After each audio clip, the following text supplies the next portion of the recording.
सनातन धर्म में महाकुंभ का बेहद महत्व है। महाकुंभ करोड़ों श्रद्धालुओं की आस्था का प्रतीक है।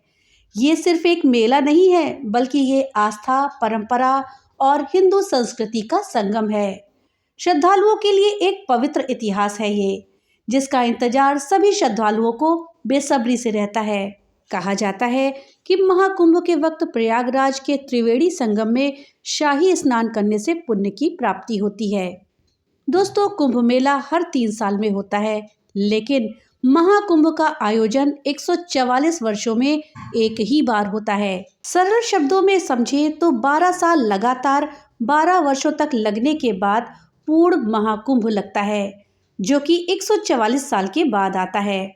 इस दौरान कई धार्मिक आयोजन और स्नान होते हैं, जो व्यक्ति के जीवन को शुद्ध और पवित्र करने का अवसर प्रदान करते हैं।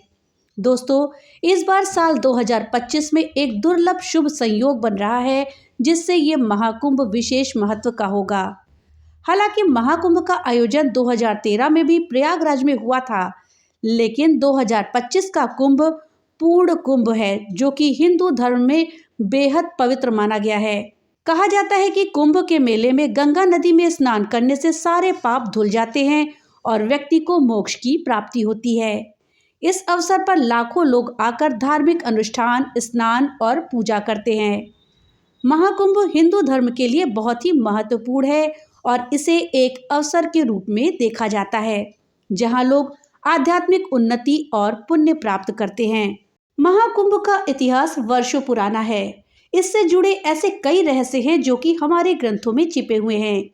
दोस्तों, आज इस वीडियो में हम जानेंगे कि महाकुंभ सबसे पहले कब और क्यों लगा था, क्या है महाकुंभ से जुड़े हुए रहस्य, प्रयागराज के कुंभ में शाही स्नान क्यों महत्वपूर्ण होता है, महाकुंभ स्नान का क्या महत्व है और महाकुंभ में स्नान करने से हमें क्या फल मिलता है।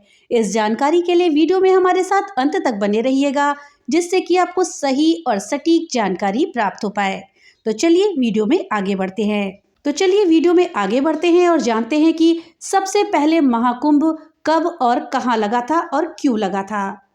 दोस्तों, कुछ ग्रंथों में उल्लेख है कि सतयुग से ही इस मेले का आयोजन किया जा रहा है।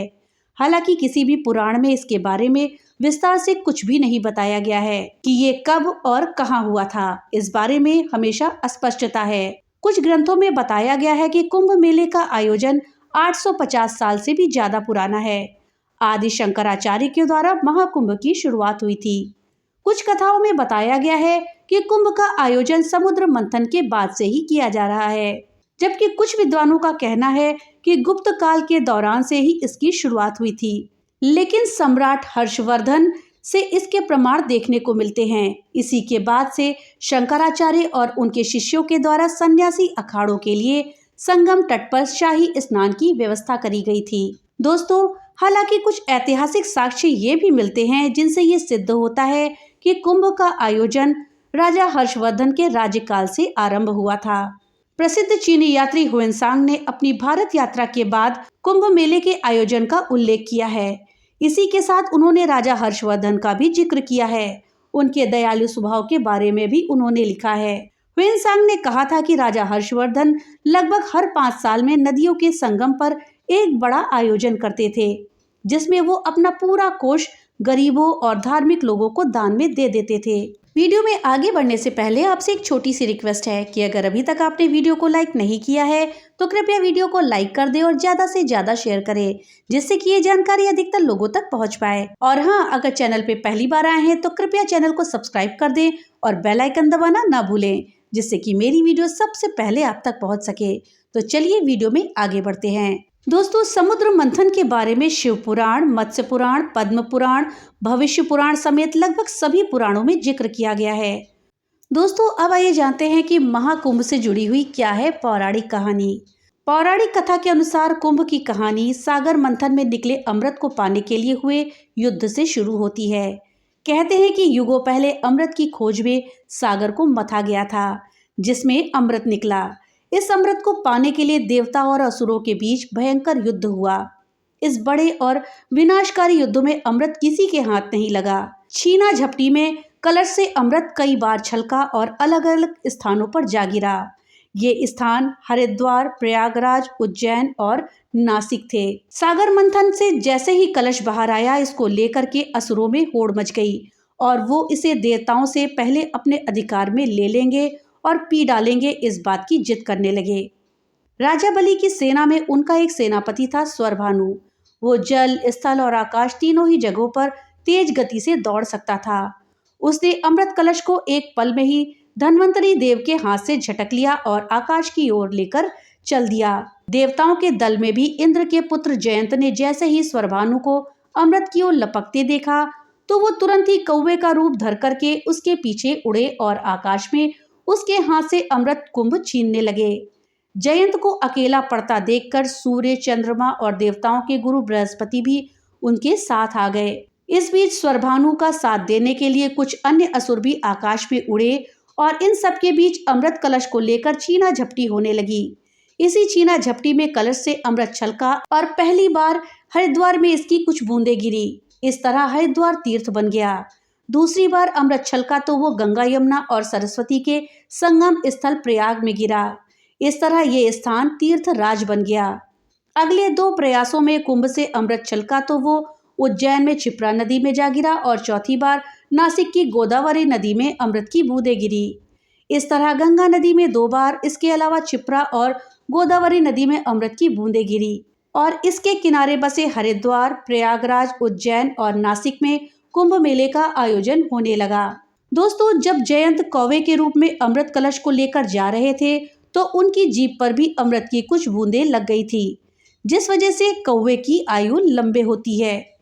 ऐसा कहा जाता है कि जब भी कौवा मरता है तो दुर्घटना में ही उसकी मृत्यु होती है। इसके अलावा अमृत की कुछ बूंदें दूर्वा घास पर गिर गई थी, जिस वजह से दूर्वा को पवित्र माना जाता है और सर्वप्रथम पूजनीय देवता गणेश जी को अर्पित करी जाती हैं। दोस्तों, एक प्रश्न उठता है कि आखिर प्रयाग में ही क्यों लगता है महाकुंभ? तो दोस्तों, प्रयागराज में लगने वाले महाकुंभ का महत्व अधिक माना गया है। दरअसल यहाँ 3 पवित्र नदियों गंगा, यमुना, सरस्वती का संगम है, जिस वजह से ये स्थान अन्य जगहों की तुलना में अत्यधिक महत्वपूर्ण है। दोस्तों, सरस्वती नदी अब लुप्त हो चुकी है, लेकिन वो धरती के धरातल में आज भी बहती हैं। ऐसी मान्यता है कि जो व्यक्ति इन 3 नदियों के संगम में शाही स्नान करता है उसको मोक्ष की प्राप्ति होती है। इसलिए प्रयागराज में इसका महत्व अधिक माना गया है। दोस्तों, महाकुंभ का मेला केवल धार्मिक ही नहीं होता है, बल्कि सामाजिक, सांस्कृतिक रूप से भी बहुत महत्वपूर्ण होता है। इस बार महाकुंभ प्रयागराज में लग रहा है, जिसमें कि शाही स्नान होते हैं। महाकुंभ मेले के दौरान 6 शाही स्नान होंगे। इसमें से पहला शाही स्नान 13 जनवरी 2025 को किया जाएगा।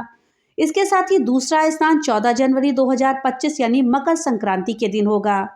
तीसरा शाही स्नान 29 जनवरी 2025 को मौनी अमावस्या पर होगा। चौथा शाही स्नान 2 फरवरी बसंत पंचमी के दिन, 5वां 12 फरवरी को माघ पूर्णिमा पर और अंतिम छठा शाही स्नान 26 फरवरी महाशिवरात्रि के दिन में होगा। महाकुंभ मेले में रवि योग बन रहा है, जो कि 13 जनवरी 2025 को सुबह 7:15 से 10:38 तक रहेगा। ये समय विशेष रूप से भगवान विष्णु की पूजा के लिए अत्यंत शुभ माना जाता है। इसके अलावा भद्रवास योग भी इस दिन बन रहा है, जो पूजा और धार्मिक कार्यों के लिए अत्यंत ही फलदायी है। दोस्तों, जैसा कि आप जानते हैं कि अमृत की कुछ बूंदें जिन जिन स्थानों पर गिरी थी, वहां कुंभ का आयोजन होता है। दोस्तों, अमृत की यही खोज भारतीय जनमानस को एक साथ एक जगह ले जाती है। पवित्र नदियों के बहते जल के आगे सभी की सारी अलग पहचान छिप जाती है और वो सिर्फ एक साधारण मनुष्य ही रह जाते हैं। गंगा में कमर तक उतर डुबकी लगाकर झट्टे से ऊपर उठे माटी के जीवंत पुतलों से सिर्फ एक ही आवाज जाती है, हर हर गंगे, जय गंगा मैया। गंगा घाट वो जगह बन जाते हैं जहां सांसारिकता के सागर का मंथन होता है और इस मंथन से एकता की भावना का अमृत मिलता है। जिस आयोजन के तहत ये पूरी प्रक्रिया होती है वही महाकुंभ कहलाता है। कुंभ मेले का स्थान तय करने में ग्रहों की दशा का महत्वपूर्ण योगदान होता है। इसमें सूर्य, चंद्रमा और बृहस्पति ग्रहों की स्थिति बहुत ही महत्वपूर्ण होती है। जब सूर्य और चंद्रमा मकर राशि में होते हैं और बृहस्पति वृषभ राशि में होते हैं, तब कुंभ मेला प्रयागराज में होता है। वहीं जब सूर्य मेष राशि और बृहस्पति कुंभ राशि में होता है तो कुंभ मेला हरिद्वार में होता है।